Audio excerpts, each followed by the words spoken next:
premio Alas en tus pies 2022 en la categoría Progreso Social es para el Concello de Carballo. Recogen el premio Maica Ures, conselleira de Igualdade e Benestar, y Marcos Trigo, conselleiro de Deportes y Cultura.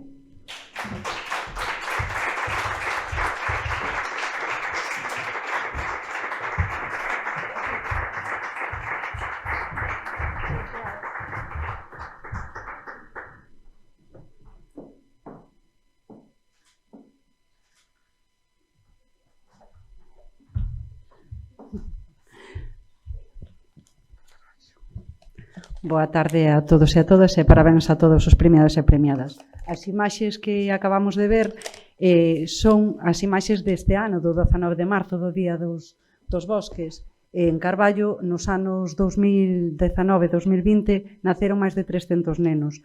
Cada neno, cada nena que naceron, regalouselle un carballo. Froito como sinal das landras do noso gran carballo. Plantouse no polígono de Bertua máis de 190 carballos apadriñados por cada un dos nenos e nenas que naceron neses anos. Para Carballo é moi importante a infancia e témolos presentes en moitísimas actividades para desarrollar o que será a Vila do Mañá, con obradoiros de nenos e nenas de entre 5 e 12 anos, para desarrollar o novo Carballo, porque ao final van a ser eles os homes e mulleres que viven nelas. Carballo para a Infancia, que é un proxecto onde se van a crear novos parques inclusivos para que todos os nenos e nenas poidan xogar. O programa Concilia, que é un programa que botou a andar dende 2006, que xa ten agora 16 anos, xa está adolescente, con máis de 150 solicitudes e que este ano, por fin, pode recuperar a súa esencia despois destes 2 anos de pandemia, que é darlle cobertura a todas as necesidades que teñen as familias.